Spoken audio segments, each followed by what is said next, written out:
Assalamualaikum warahmatullahi wabarakatuh. Segala puji kepada Allah Subhanahu wa taala yang telah memberikan kesempatan kepada kami untuk membahas mengenai kisah tragis wafatnya Sayyidina Ali karamallahu wajhah. Simak video selengkapnya berikut ini agar mendapatkan ilmu pengetahuan kepada kita semua.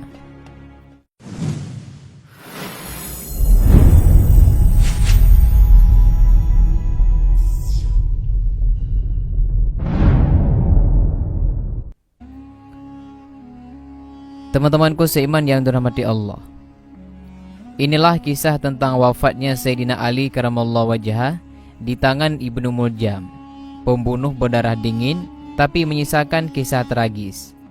Dikisahkan bahwa pada saat Sayyidina Ali karamallahu wajhah salat subuh pada bulan Ramadan pada tahun 40 Hijriah, tepatnya ketika beliau hendak bangkit dari sujud, tiba-tiba Abdurrahman bin Muljam datang menerobos dan langsung menebas tubuh Sayyidina Ali bin Abi Thalib dengan pedang yang sudah dilumuri racun yang dahsyat.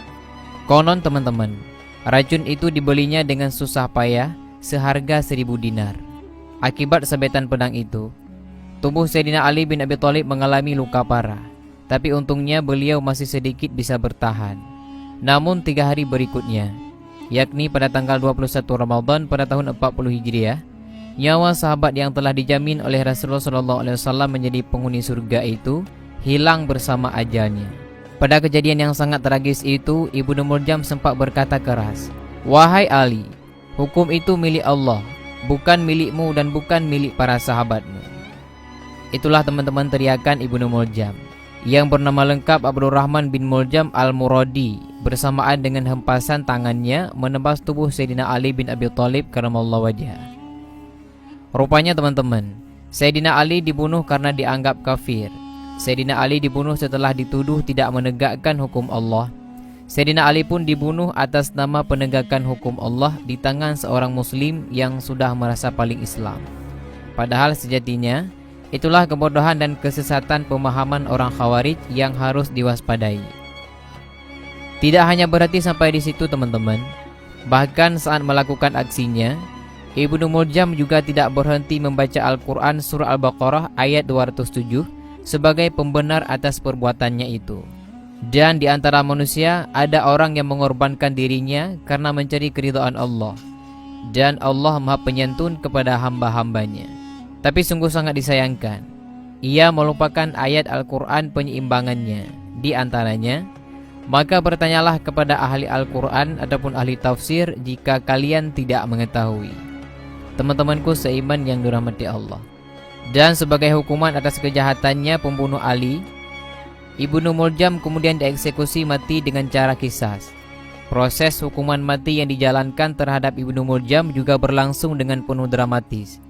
Saat tubuhnya diikat untuk dipenggal kepalanya, dia masih sempat berpesan kepada Algojo, "Wahai Algojo, janganlah engkau penggal kepalaku sekaligus, tetapi potonglah anggota tubuhku sedikit demi sedikit hingga aku bisa menyaksikan anggota tubuhku disiksa di jalan Allah."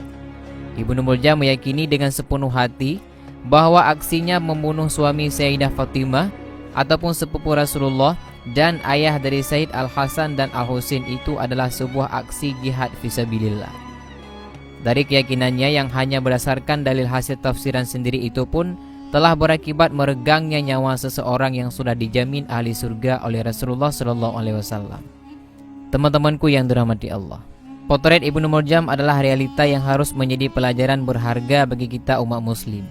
Sebagai individu muslim yang taat, semestinya mau bertalkin kepada ulama yang tepat, lebih-lebih dalam rangka meyakini sebuah aksi yang berat seperti halnya aksi yang berkenaan dengan nyawa manusia. Teman-temanku seiman, lantas siapakah sebenarnya Ibnu Muljam? Setelah ditelusuri, ternyata ia sebelumnya adalah lelaki yang soleh, zuhud, dan bertakwa.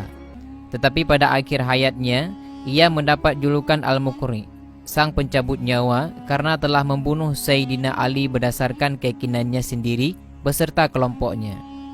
Ia juga seorang al-hafidh ataupun penghafal Al-Quran, dan sekaligus orang yang mendorong sesama muslim untuk menghafalkan kitab suci Al-Quran. Bahkan pada ketika itu Khalifah Umar bin Khattab pernah menugaskan Ibnu Muljam ke Mesir guna memenuhi permohonan Amr bin As untuk mengajarkan hafalan Al-Quran kepada penduduk negeri piramida itu. Dalam pernyataannya, Khalifah Umar bin Khattab bahkan menyatakan, Abdurrahman bin Muljam adalah salah seorang ahli Al-Quran yang aku prioritaskan untukmu ketimbang untuk diriku sendiri. Jika ia telah datang kepadamu, maka siapkan rumah untuknya agar ia mengajarkan Al-Quran kepada kaum muslimin. Dan muliakanlah ia, wahai Amr bin As. Demikian kata Umar kala itu.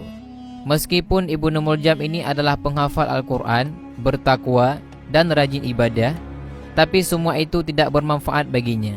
Ia mati dalam kondisi su'ul khatimah, tidak membawa iman dan Islam akibat kecerobohan dan kedangkalan ilmu agama yang dimilikinya, tidak diiringi al-ihsan.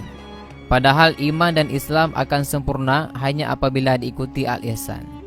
Di samping itu teman-teman, filiasinya kepada sekte Khawarij telah mencuci otaknya dengan wewangian beracun yang membawanya terjebak dalam pemahaman Islam yang salah. Ibnu Muljam telah menetapkan klaim terhadap surga Allah dengan sangat tergesa-gesa dan tanpa pertimbangan ahli Al-Quran yang sebenarnya, sehingga dia dengan sembrono melakukan hal-hal yang bertentangan dengan nilai-nilai luhur agama Islam itu sendiri. Sungguh menyedihkan.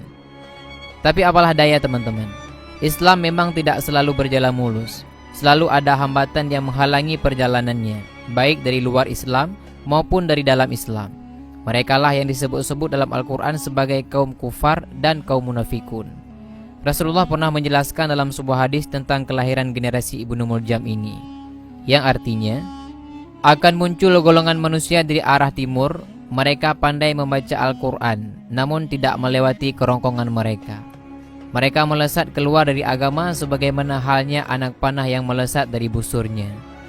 Mereka tidak akan kembali kepadanya hingga anak panah kembali ke busurnya. Hadis riwayat Bukhari. Dan demikianlah penjelasan mengenai kisah tragis wafatnya Sayyidina Ali karamallahu wajhah. Semoga dari penjelasan ini dapat bermanfaat bagi kita semua. Amin ya rabbal alamin. Dan sampai jumpa di video selanjutnya. Assalamualaikum warahmatullahi wabarakatuh.